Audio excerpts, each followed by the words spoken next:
Coming up next, Book TV presents Afterwards, an hour-long interview program where we invite guest hosts to interview authors. This week, Columbia Journal editor Garry Leech talks about his new book, Beyond Bogotá, Diary of a Drug War Journalist in Colombia. In the book, Mr. Leech provides a first-hand account of the Colombian government's U.S.-supported war on drugs and the guerrilla groups and farmers who make up its targets. Mr. Leech discusses his book with Josh Rushing, correspondent and military analyst for Al Jazeera English, and host of Al Jazeera English's six-part series on war.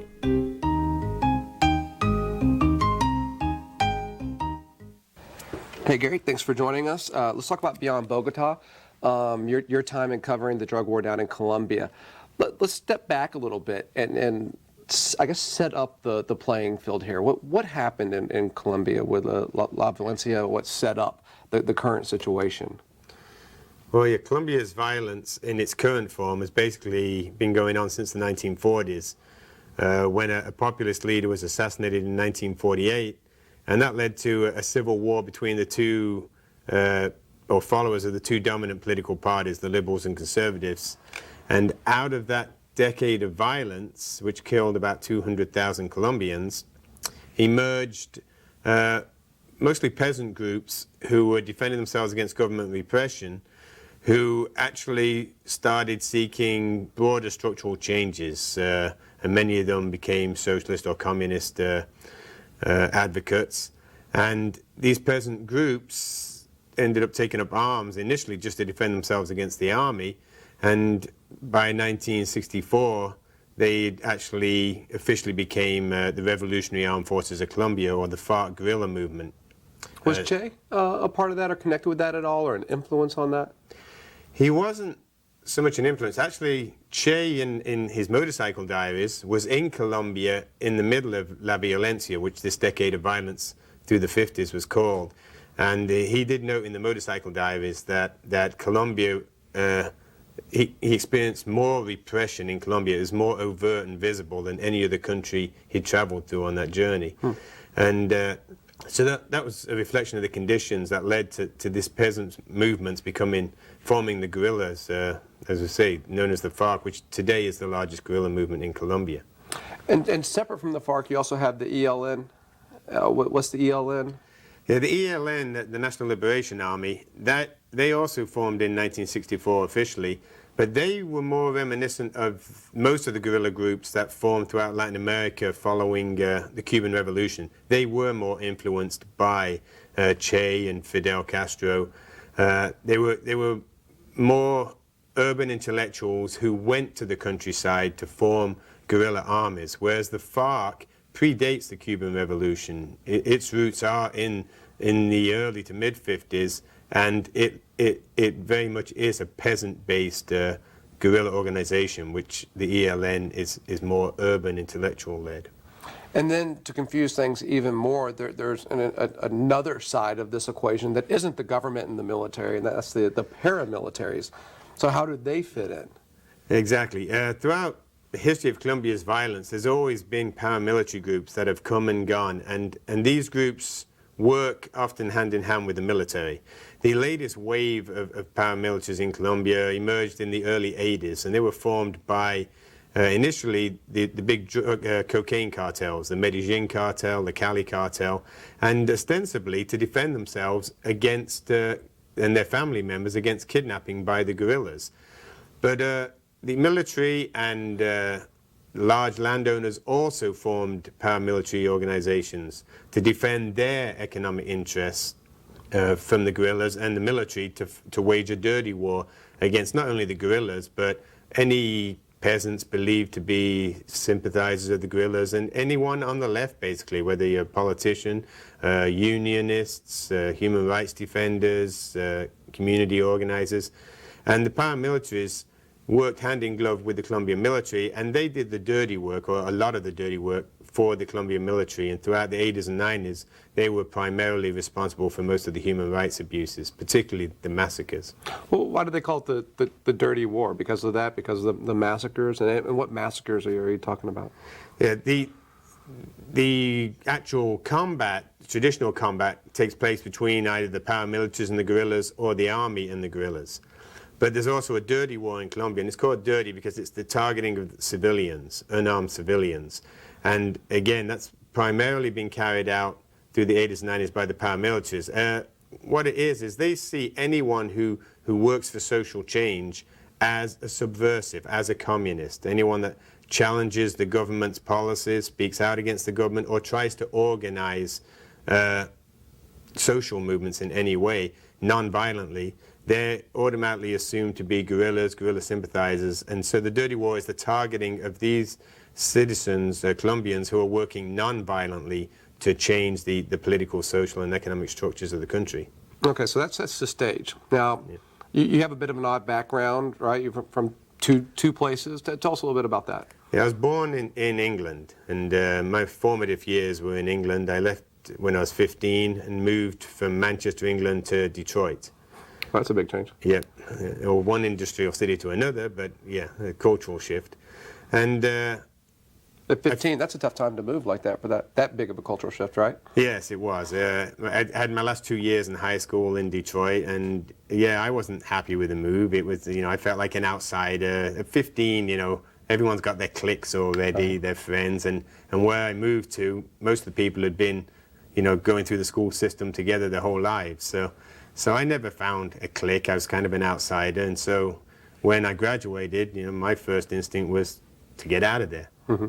So, and I had, I guess, an adventurous spirit, so I just decided, okay, I'm going to take off, and I'd never been to the West Coast, so Los Angeles is where I headed to, just for a sense of adventure. I had no career goals or ambitions at that time. I didn't know what I wanted to do with my life, so I guess it was the traditional, I'm going to go out and find myself or something. But so I ended up in Los Angeles, and then decided I wanted to go further astray, but had no money. This was in 1979, and actually a friend I met in Los Angeles was a former Marine, and talking to him, and I decided, what, why not enlist in the Marines and see if I can get sent overseas and experience a different country.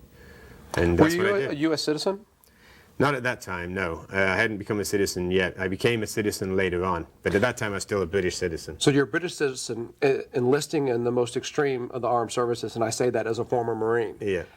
That's an odd thing, right? Yeah, and again for me it was this, I guess, the sense of adventure. I was out there seeking adventure. I wasn't sure what I wanted to do. I knew I wanted to be out there in the world, experiencing different things.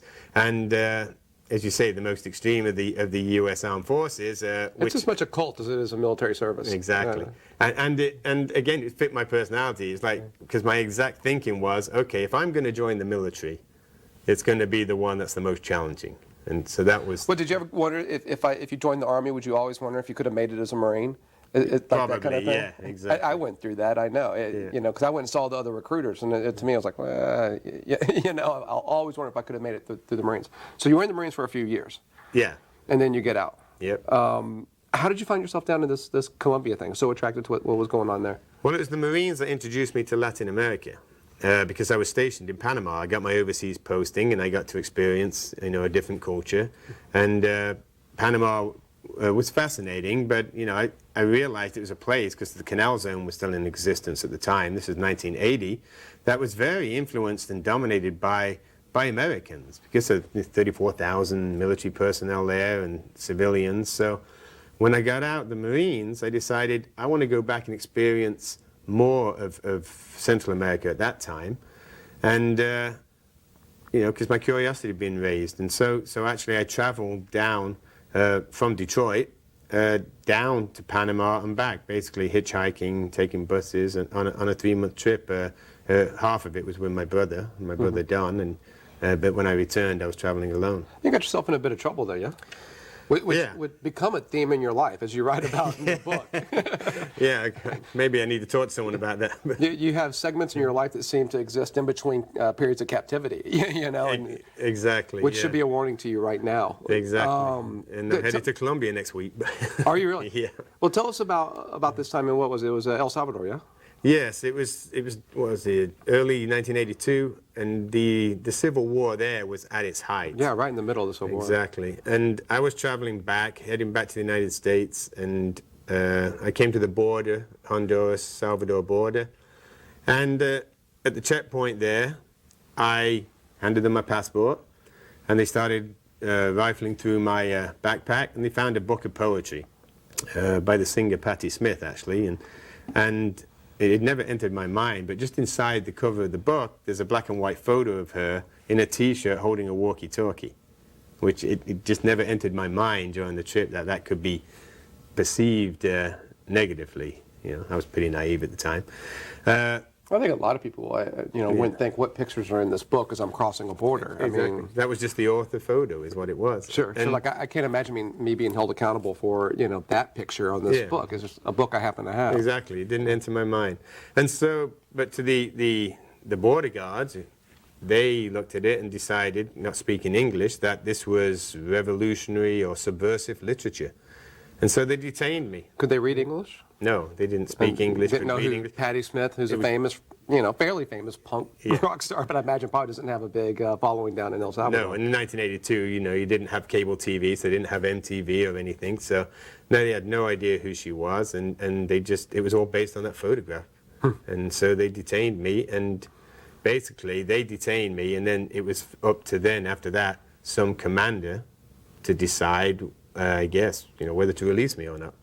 This leads to one of the more horrific stories in the book, I thought, because in putting myself in your shoes, I'm not sure how I would have handled it or dealt with it or continued, to carry that with me. Tell us what happened while you were detained. You're talking with the Nicaraguan woman, right? Yeah, absolutely. Yeah, the army, what they did was, they took me to a military base in La Union in the south of El Salvador, and it's a big military base. And basically what they did is they took shoelaces, not mine, just shoelaces, and they tie your thumbs together, right around here with shoelaces behind your back. And then they blindfolded me, and eventually at the end of the first day there, or my second day of detention, they took me to a room, put me in the room, and I managed to work my blindfold free on the wall. And there was a Nicaraguan woman, a middle-aged Nicaraguan woman, in the room with me. I'm just curious, how could you tell she was Nicaraguan? At first I assumed y'all had some kind of conversation, but then... No, because we were transported from the border to this base together in the back of a pickup truck, and I heard them refer to her as from Nicaragua. Okay. Yeah, actually, I didn't talk to her, and the whole time she never said a word to me in the several days we spent together. She was just so terrified. So I got my blindfold off, and then in the morning when the soldiers came in, they brought us some breakfast, some beans and rice, and thankfully they weren't upset that my blindfold was off. She also had her thumbs tied behind her back and was blindfolded, and there was no furniture in the room. We were both had to lie on a red tile floor, and they undid our thumbs so that we could eat breakfast, and they left us there. We ate the breakfast. They came back. When they came back, though, she'd gone into the bathroom, and they came back. They retied my thumbs together behind my back again, and they went into the bathroom after her, and I could hear her crying, sobbing noises, and their voices, and it was, they were raping her in the bathroom, and I sat there, and it's like, what do you do? There's two things basically I could do. I could either go in there and try and make some kind of scene or call for help, or but my thoughts on that were, if I do that and I call for help, what's to say that the other soldiers that come won't just join in, participate, and make it worse for her? I mean, there's not exactly anyone to turn to there in that situation. So, I sat there and just figured that, do nothing, and which was, is an awful feeling. Horrible.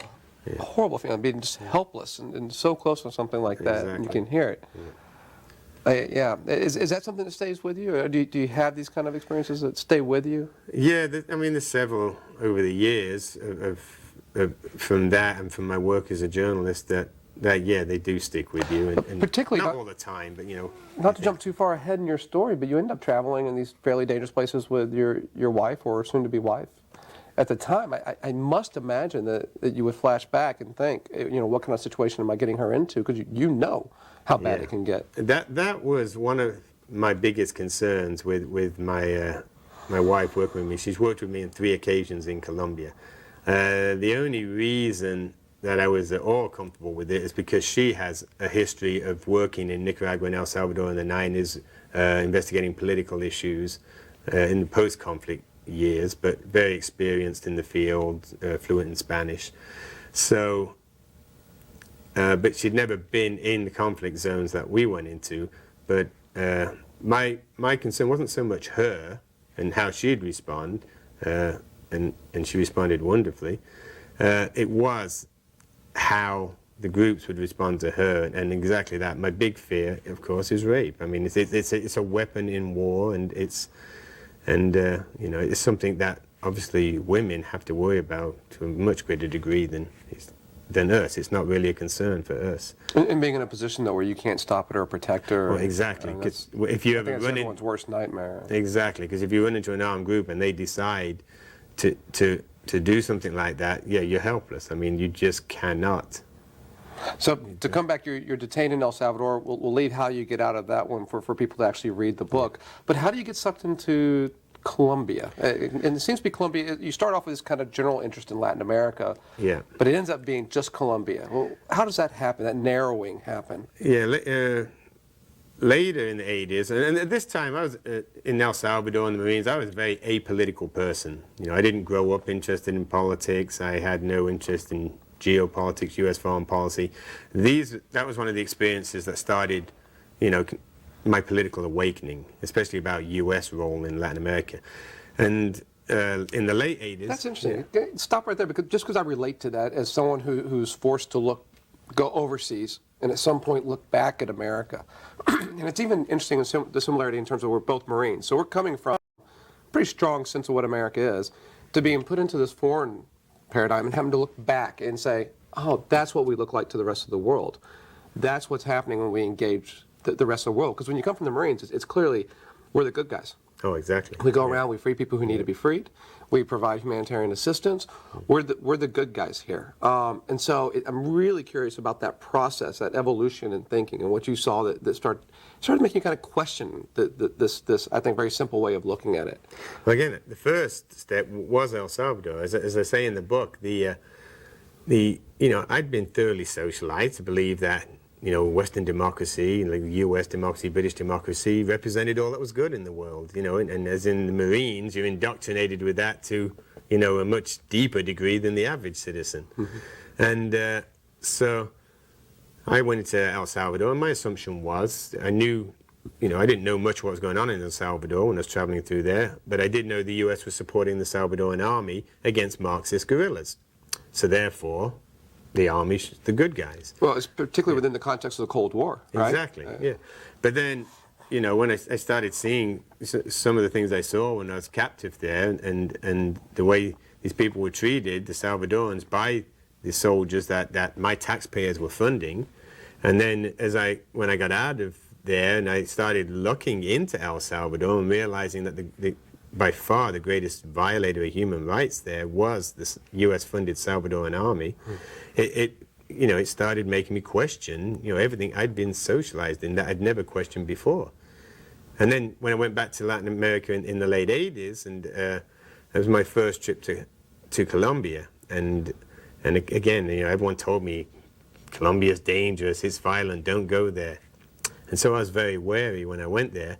And it turned out to be one of the most, you know, I only spent 5 days there that time, but, you know, most of the people were incredibly friendly, the hospitality, the warmth, the generosity, the country was beautiful. It was the most extreme opposite to any place I visited when contrasted to what I expected. And from there, I went into the Ecuadorian Amazon. So what you're saying, of all the places you've been to, you went into Colombia with a very strong idea what it was going to be, and couldn't have been more surprised. Yeah, I think I probably had a preconception of Colombia, a stronger preconception of Colombia than any other country I've ever visited. And again, from all the negative, and Colombia still gets that negative image, that negative press, and other travelers who told me in Central America, don't go there, it's dangerous. And so I was very, very wary when I traveled through there from Panama to Ecuador. And yeah, it was the exact opposite. It's a magical place, though, isn't it? I mean, you can see why someone like Gabriel Garcia Marquez would come out of a place like that, that kind of sense of magical realism. I mean, it looks like Narnia. I mean, things happen there you can't imagine happening anywhere else in the world. You have to really adjust your sense of what reality is almost when you're in Colombia. And I'm not sure why it's that way, but it sure seems to be that way from my experiences there. Yeah, and I can't nail exactly what it is as well, other than to a great degree the people. But there is an amazing warmth and energy to Colombia. It is mesmerizing. It is otherworldly in a truly absorbing way. And it's amazing how many people I meet who go to Colombia and just fall in love with the country. You know, it gets into you. It gets into you, and the more you go there, and the more time you spend there, the more it just becomes a part of you. When did you become a journalist, and how? Well, I went to Ecuador from Colombia on that trip, and there I visited indigenous communities in the Amazon. I was traveling down through the rivers of the Amazon, and indigenous community in particular that I visited had been devastated by a U.S. oil company. Its arrival first devastated their culture, and then its departure when the oil ran out just absolutely devastated the community. Explain how that happens, because I think there's a notion in the U.S. that oil companies go down, they provide jobs and good pay, they build some infrastructure, they pay for the natural resources they're taking out. What was your experience there? Well, I arrived at this village, and there was only a handful of people left in it. It was virtually abandoned, and it had been that way for almost a year.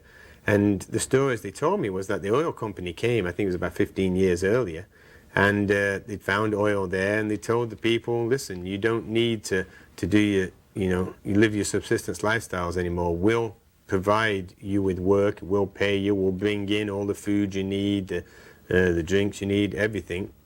And this is how it will be from now on. And the indigenous community accepted that, and they bought into it, and that's the way life was for the next 15 years. And then the oil ran out, and the oil company, a year before I got there, upped and left. And now their lands and the streams were polluted. They'd forsaken their traditional lifestyle. The young that had grown up in this 15 years had no interest in going back to the traditional lifestyle, but they had no way of surviving as a community anymore. So many of them left and started going to the cities to try and, recapture this modern world that they'd experienced. And a handful stayed behind and were trying to survive.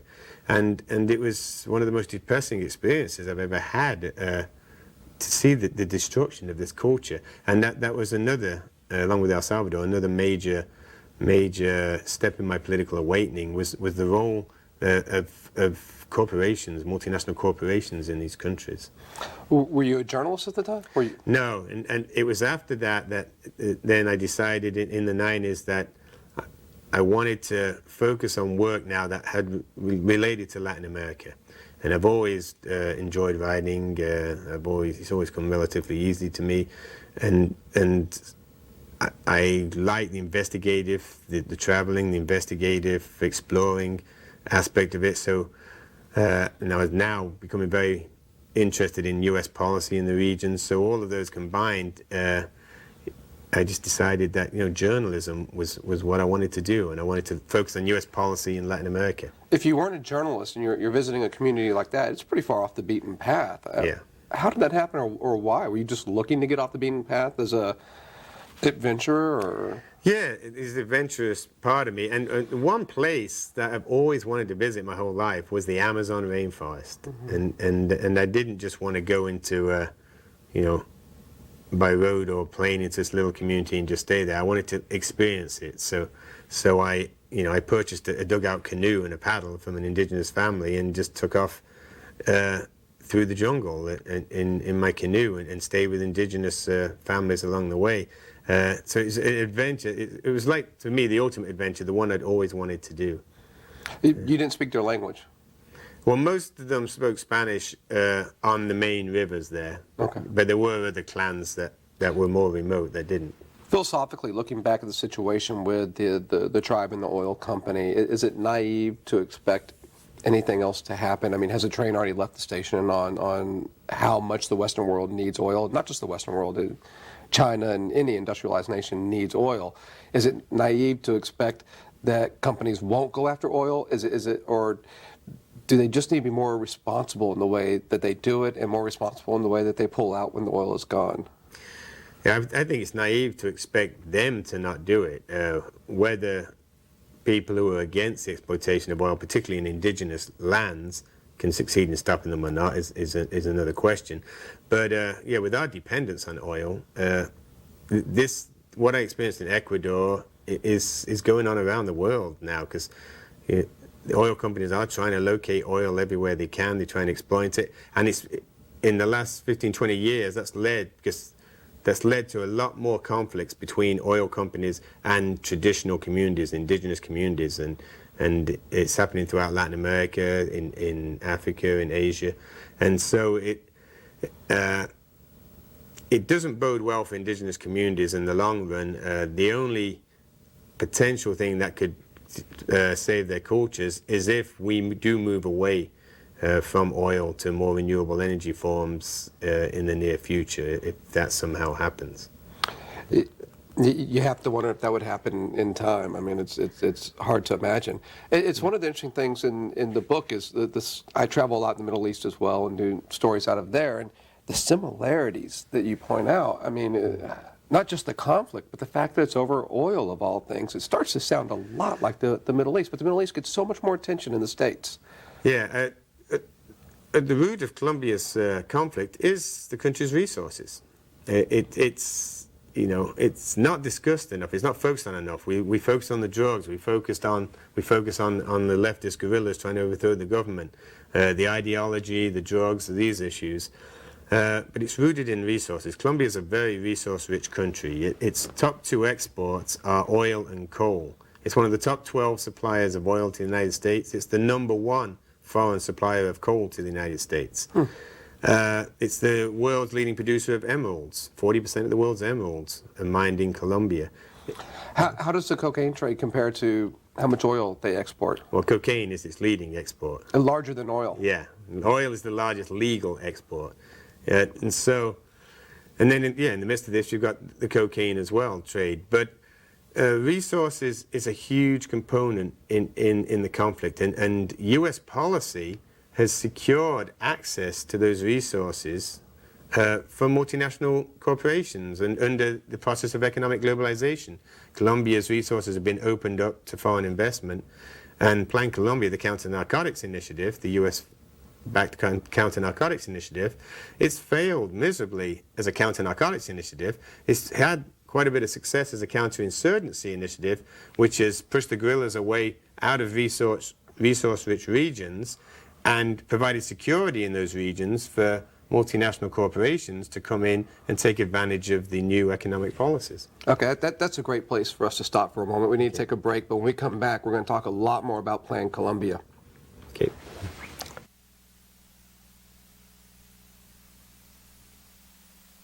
Afterwards, and several other C-SPAN programs are available for download as podcasts.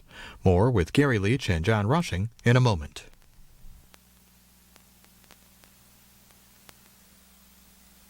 In 1979, America's cable companies created C-SPAN as a public service. Now, 30 years later, C-SPAN continues as the political network of record, bringing you the 3 C-SPAN television networks, C-SPAN Radio, and cspan.org. Afterwards, with Garry Leech and John Rushing, continues. Just before break, you opened a big can of worms here. You brought up Plan Colombia. This is a major shift in what's happening in Colombia and what has happened there in the last, say, 5 years. Tell us, kind of back up and tell us about the roots of Plan Colombia and then what it is.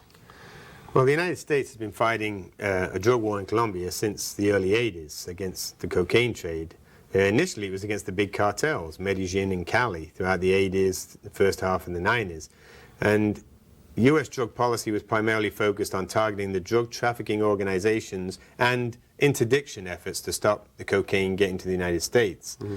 Plan Colombia resulted in a dramatic shift in the U.S. approach. And it coincided with growing strength of the FARC guerrillas. The big trafficking organizations have been dismantled by the mid-90s, and what emerged to replace them was a whole bunch of what's been called micro cartels, smaller cartels, most of them linked to the right-wing paramilitaries. So rather than two big ones, you've got a whole plethora of small ones. It's interesting that happens right at the end of the Cold War, where instead of being two great superpowers, you end up having, an order of kind of chaos. Exactly. It seems like the same thing's happening there, where the two big ones break apart. Yeah. It's much more difficult and more complex to understand and to combat. Yeah, much more difficult to combat. At the same time, coca cultivation historically had occurred in Peru and Bolivia, where the coca plant that produces the leaves, that are the raw ingredient for cocaine, and then the leaves were processed into coca paste, which was then transported to Colombia, where all the cocaine labs were, and that was processed into cocaine and then shipped out of Colombia. Well, in the 90s, there was a shift, and more and more coca started being cultivated in southern Colombia by Colombian farmers. Displaced peasants from the Andean highlands started colonizing the Amazon region, cutting down the rainforest, growing coca in order to survive. And the FARC taxed coca growers, particularly the big coca growers, and they taxed any drug processing labs in their territory and any traffickers who wanted to come in and get the cocaine out.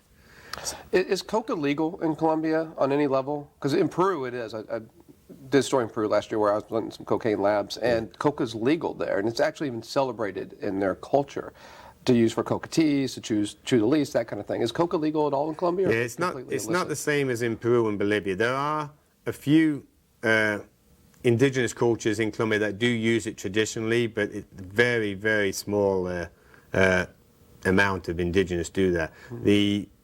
So it's not legal for anyone else. And the overwhelming majority of coca that's cultivated in Colombia is by peasants, not non-indigenous peasants, and it is for the cocaine trade, not for the This legal could be why remedies. a lot of the cocaine trade is shifting to Peru, because they can't fumigate down there because people have a right to grow it. Exactly. And they even have to sell some of it to the state. NACO is a state organization that buys some and resells it for tea. So it becomes a more convoluted issue in Peru than in Colombia. Huh? And I would argue that it's not shifting to Peru because coca cultivation in Colombia is increasing. So it's just growing in Peru as well. It's just growing in Peru as well. It's just spreading and expanding. And this is even true throughout Plan Colombia, that each year, even the U.S. government, by its own measurement, says exactly the coca growth is growing.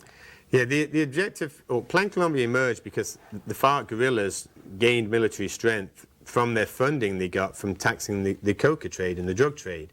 So they grew from about 3,500 fighters at the end of the 80s to about 18,000 armed fighters by the end of the 90s. And this is where the term narco-terrorist comes from, right? Exactly. Narco-guerrillas, narco-terrorists. It was narco-guerrillas more at that time. It became narco-terrorists more after 9/11. Sure. But well, the use of that word terrorist, you can go right to 9/11 and then see how it's used for politics and money afterward, huh? Exactly.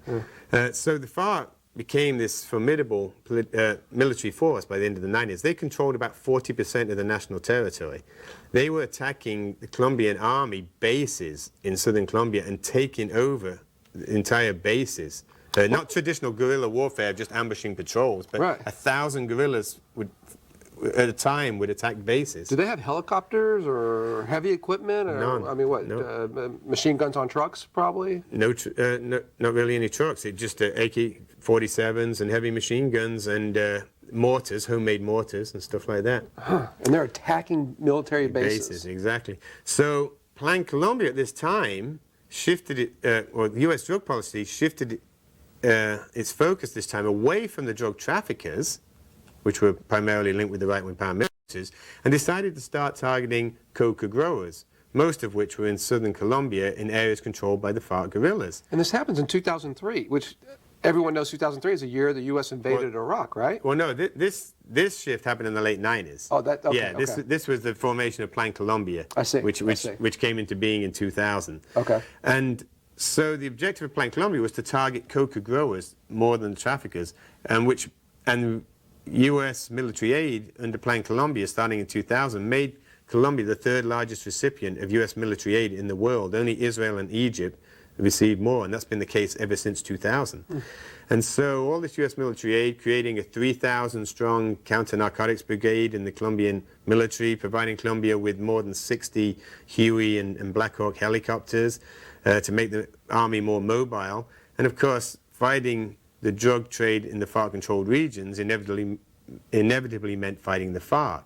So a lot of critics say Plan Colombia is more about counterinsurgency than counter-narcotics, and the counter-narcotic strategy was just the guise, the excuse to sell it to Congress and the American people as a drug policy, rather than saying we're becoming more deeply engaged in the civil conflict. Did the FARC make a strategic mistake there in getting mixed up with drug trade, and that brought in the U.S.? Yes, to some degree. Although the FARC, if they'd gotten that strong without the drug trade, would have brought in the U.S., I believe. But it's... Why? Why would the U.S. strategically care about what the FARC is doing in Colombia? Who cares if 40% of Colombia goes over to some other group? Well, the same reasons they did well, not so much the 40%, but the threat and the threat they pose to the state. Colombia is a close ally to the United States, and the same way the U.S. fought against the leftist guerrillas in El Salvador, against the Sandinistas and the Sandinista government in Nicaragua and Guatemala, the same geopolitics, even though it's post-Cold War. This was happening under the Clinton administration. Yes, exactly. But it seems to be a leftover from the Reagan administration. Exactly. It's the same ideological approach, combat leftist guerrillas, same drug war approach, a militaristic drug war approach. And Clinton administration were the ones that formulated Plan Colombia. And the objective of Plan Colombia was, the counter-narcotics objective was to reduce coca cultivation in Colombia by 50% in 5 years. And today, we're now 8 years into Plan Colombia, coca cultivation in Colombia is higher today than it was when Plan Colombia was initiated in 2000. As you said, even according to the U.S. State Department's own statistics. So is there any sense of accountability in the states? Is anyone asking why do we keep giving them so much money if what we're set out to do is failing? Yeah, there's a lot of organizations that are working on drug issues that are doing that, and there's some in Congress that are too. But the overwhelming majorities just keep moving ahead with the drug war. Again, we know in the United States that it's a liability politically to appear soft on drugs. So for congressional representatives voting for Plan Colombia, they can say we're being tough on drugs. And another problem with it is that the aid, we call it aid for Colombia, and it's between $500 and $750 million a year. 75% of that is military aid. Very little of the money goes to Colombia. It's going to companies in the U.S. in different states. So, the Black Hawk helicopters are built in Connecticut. So that's federal dollars coming into representatives from Connecticut, their constituency, creating jobs for their constituents. Monsanto produces the chemicals for the herbicides. That's jobs and federal dollars in that state. And the Hueys are refurbished in Texas. So the money actually doesn't even leave. It's called aid for Colombia, but the monies go to U.S. corporations spread around the U.S. And so representatives in those states where those companies are based, they have a vested interest in voting for that plan for the sake of their constituents to produce jobs, regardless of whether Plan Colombia actually works or not on the ground. I was down there a couple of years ago, and I was with the Junglas. And they were trained. I went to their training base by Special Forces guys. Former Special Forces guy who worked for the embassy took me out on some missions with them. We flew on Black Hawk helicopters. They wore U.S. uniforms that said Colombia on them. Yep. They had M16s and M4s and M9 Berettas. Exactly. I mean, it looked a lot like the Marines, frankly. And the new style U.S. helmets, too. Yeah, the same helmets. There was almost nothing different about them. And I was a bit shocked by that. And I was also a little surprised to find out that they were under the police rather than Army. These guys didn't look anything like police. They looked like Special Forces guys or Marines. What was happening there? Yeah, I touched on that in the book, too. I thought you did. You didn't name the Hunglas. No, but the police, though. Yeah. When we think of police, generally in North America, European nations, we think of some kind of civil force that's answerable to municipal government or a provincial government or state government. That's not the case in Colombia. The national police in Colombia are administered by the Department of Defense. So in effect, they're part of the Colombian armed forces, and certain units, Carabineros, the Hunglas, they are actually trained to engage in combat and armed, as you just described, and trained in counterinsurgency and deployed around the country. So when we hear news stories that FARC guerrillas killed police officers in Colombia, we have this vision of police officers in their blue uniforms with just a little handgun. Directing traffic. Yeah, no, that's not the case in Colombia. They're part of the armed forces. But the FARC do happen to capture a lot of police officers. These guys are capturing, they're holding hostage. Are they more like Hunglas, Special Forces kind of guys, or are they more like the directing traffic variety of cops? They're more they're not. There's varying degrees of police. Some of them are trained to fight the guerrillas. Some are just regular police, but they're still a militaristic police. They still carry semi-automatic weapons and stuff. But that's who they're capturing. Some of it's in battle. Some of it's when they attack towns and villages and they take over the police station and take them as prisoners. Well, but before we get to the FARC too much, I want to come back to the FARC. Let's go back. What happened to the paramilitaries? What's the arc of their story?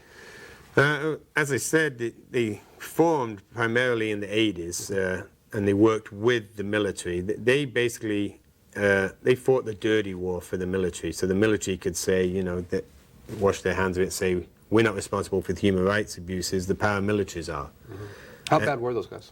They were really bad, particularly through the 90s, late 80s and 90s. One example is in the mid-80s, the FARC started peace talks with the Colombian government. They called a ceasefire, and the FARC, along with other leftist civil society groups, formed a political party, the UP, to engage in the political process while negotiations were taking place.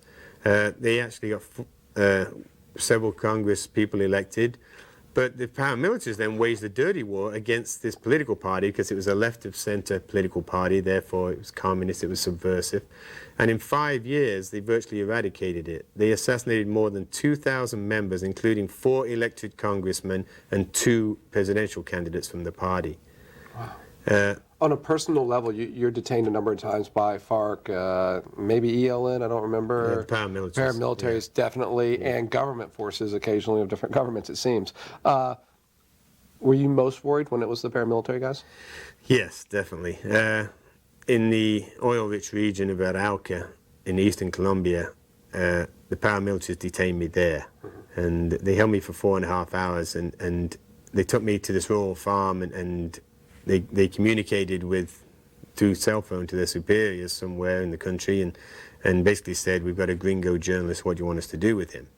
And what was disconcerting for me with that was whoever was making that decision, and they interrogated me for 4.5 hours until they got the word back, until they got that decision, was that person could easily go on the internet and start looking at my work.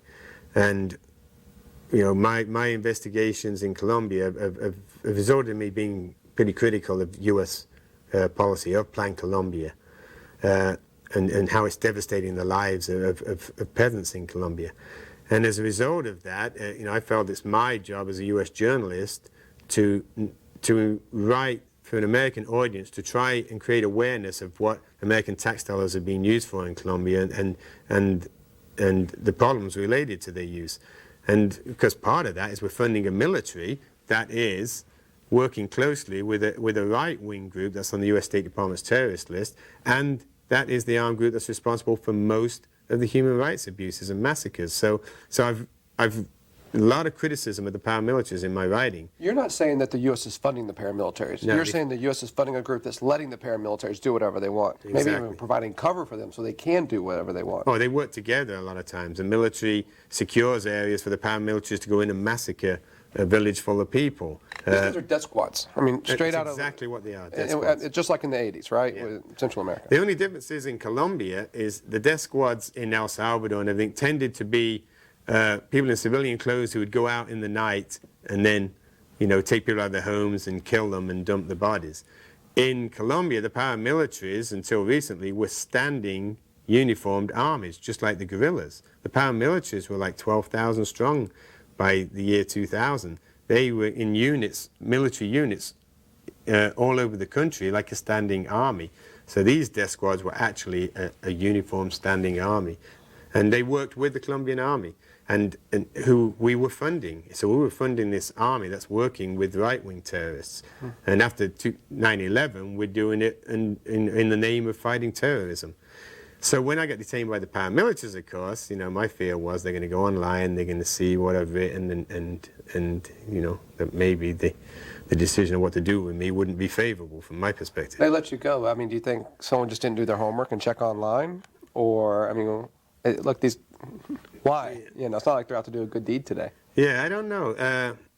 Either they didn't do a serious check on me, or they did and decided they didn't want to harm a foreign journalist. In Colombia... The foreign journalists, they get away a little better than the locals, don't they? Yeah, it's a completely different ball game for foreign journalists, and that's why part of the reason I do the work I do. My work is all in the rural conflict zones. I don't work in the main urban areas and the cities. Most of the mainstream foreign correspondents cover that perspective from that area. It's the rural conflict zones and how the rural Colombians are affected by the conflict and U.S. policies that is grossly underreported. One reason is most of the foreign journalists don't go to those regions. They report basically from the capital. The other is Colombian journalists, it's far too dangerous for them. Colombian journalists, there's more than 30 killed in the last 20 years. It's one of the most dangerous countries in the world to be a journalist. Yet foreign journalists, none have been killed. There's been threats and a couple have gone into exile, but my opinion on that is that the armed groups don't want to create an international incident by killing a foreign journalist. And so, but for whatever reason, there's a certain immunity there to some degree for foreign journalists. So I think it's our responsibility to go in there and cover these stories that Colombian journalists can't cover. Well, part of Plan Colombia wasn't just to fight the drugs. I mean, didn't you have Senator Graham from Florida saying that 40% or 45% of all terrorist attacks against the U.S. actually come from Colombia, not the Middle East? Yeah, as soon as 9/11 happened, within weeks, you had people in Congress and in the Bush administration who saw an opportunity here to expand Plan Colombia from being principally operating in the regions where the drug trade is occurring, which is mostly southern Colombia, expanding that and freeing up all these supposedly counter-narcotics resources into waging a war on terror against the FARC, because the FARC's on the state's list of terrorist organizations. And so you had this move to start providing counterterrorism training and aid to the Colombian military to fight the FARC under the war on terror. And what restrictions did exist on Plan Colombia aid, restricting it to counter-narcotics operations, were lifted. That those helicopters, those counter-narcotics troops, and all the U.S. aid from there on in could be used to fight the FARC under the war on terror. So what you had is a merging of the war on drugs and the war on terror. And Senator Graham was one of the leading proponents of that, and he said Colombia is where most of the terrorist attacks are taking place. And but what he failed to mention, of course, that those terrorist attacks were by the guerrillas against the operations of U.S. corporations, oil companies blowing up their pipelines. It wasn't against U.S. citizens. The year he referred to, not a single U.S. citizen was killed by the FARC guerrillas. Only it cut into the profits of oil companies like Occidental. This is really interesting. Have you read Naomi Klein's Shock Doctrine? Yes. New book? It sounds Some of much it, like yeah. that, where you have a major incident happen that puts the population in shock, and then you have leaders that are ready for that and waiting for that, and they take advantage of it in a whole lot of ways that the people don't quite realize, but allow to happen because of the shock created from the first incident. So 9/11 happens, which has nothing to do with Colombia. Exactly. But the leaders are prepared to pull Colombia into that, take advantage of it, and not just for U.S. strategic interests, it sounds.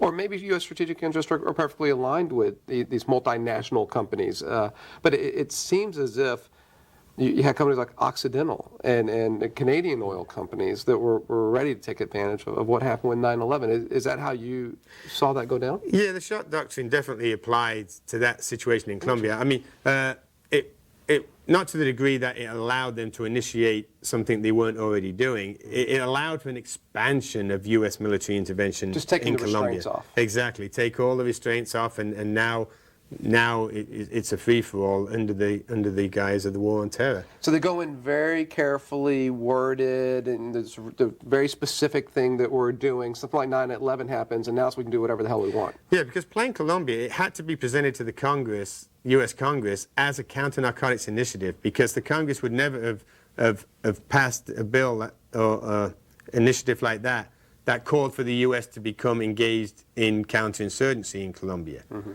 9/11 just freed up the Bush administration. Now, under the war on terror, they could get congressional approval for anything.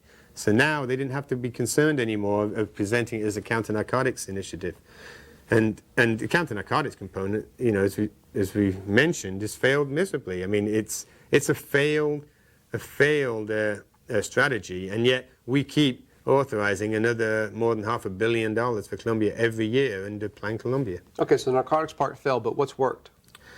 Well, it's furthered U.S. political and economic interests in Colombia. I think there's two things, it's particularly at this moment in time, that Plan Colombia has done for the U.S. One is it's got the Colombian military to push the FARC back into the really remote regions. Because under the economic component of Plan Colombia and under economic globalization, free market, the free market model, is the country's resources have been opened up for foreign investment. Now, the economic policies created favorable conditions for foreign companies, multinational corporations, mining companies, oil companies. However, there was no security on the ground. It's kind of like Iraq. You know, you can create favorable economic policies, but if there's no security on the ground, these companies won't go in there because they're just going to get their employees killed, their infrastructure blown up. So what Plan Colombia and then the ensuing war on terror allowed the U.S. to do was to militarize these rural regions and establish security on the ground for multinationals to go in there and exploit Colombia's resources. And this is what has made oil and coal the two legal exports for Colombia. It used to be coffee. So a huge part of Colombia's booming economy, it's now held up as a model for economic growth and security, but a huge part of that in foreign investment is in resource extraction by foreign corporations. And so it's created favorable conditions for multinational corporations to operate in Colombia. The other thing it's done is it's strengthened the government of Colombia, which is a right-wing government and the U.S.'s closest ally in Latin America. And Latin America's going through a shift to the left right exactly. now. Ecuador and Venezuela and Bolivia. So given the context of what's happening geopolitically in South America, Colombia's become, in the last decade, a very, very important ally for the United States. Well, what's happened with the FARC there? Just in the last year, it's been startling what's happened with the FARC. Tell us some of that. And most of that's happened since you wrote the bulk of this manuscript. Yes. Just in 2008 was the most devastating year for the FARC militarily. They have a 7-person secretariat or central command, and in 40 years, the Colombian military has never succeeded in either capturing or killing any of those 7 leaders of the FARC. And then all of a sudden, in March last year, they killed Raul Reyes, the number 2 commander for the FARC. Was that in Ecuador? Yeah, his camp was just over the border in Ecuador. I think 2 kilometers over the border. In your experience, have the FARC gone back and forth freely, like had safe haven in Ecuador and conducted actions in Colombia? I'm sure they have, and in fact, the fact that his camp was 2 kilometers in Ecuador is evidence of that. Those borders, you're talking the Amazon rainforest here, you know, it's just river travel is the only way you travel. There's no border points. Ecuador doesn't look at it that way. They look at it as they're being pulled into the drug war. Exactly. By playing Colombia, not by the FARC who are within their borders. Exactly. Because the fumigations also tend to cross the border too. So, yeah, those borders are really porous and really that's why the guerrilla warfare is so successful in Colombia, why it's been able to survive so long. It's the ideal terrain for guerrilla warfare. Well, when you were in Reyes's camp, which you talk about in the epilogue of the book, was that in Ecuador? It was right around the border. Again, when you're traveling these rivers, I don't know exactly where it is. To what I could gauge, it was right around the Colombia-Ecuador border. Exactly which side of it, I couldn't tell. So you have Reyes go down in a bombing, an army attack. Yeah. You have Sure Shot.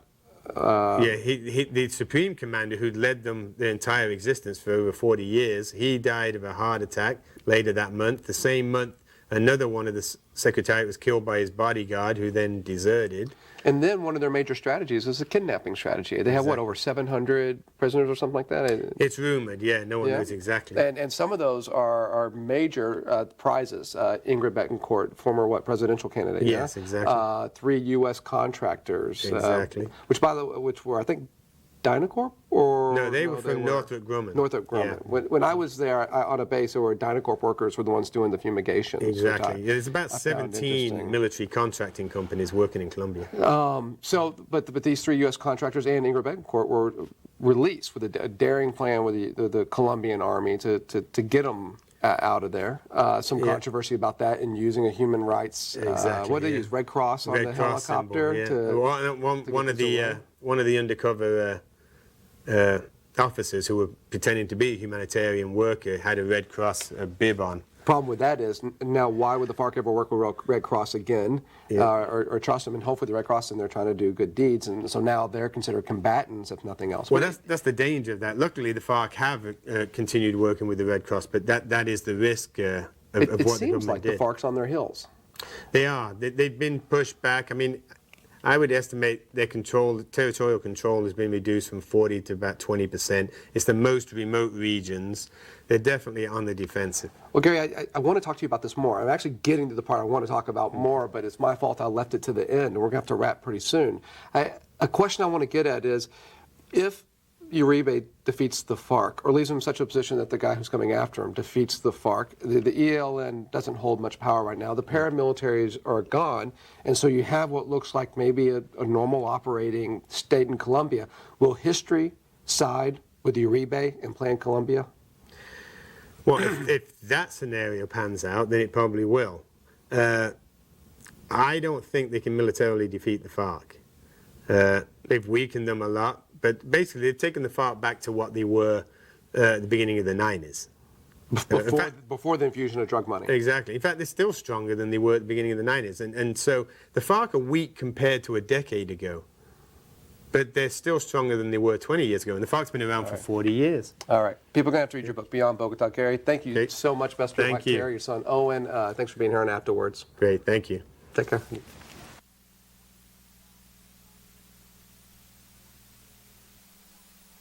Here at the Conservative Political Action Committee is Samuel Wurzelbacher, also known as Joe the Plumber, out with a new book.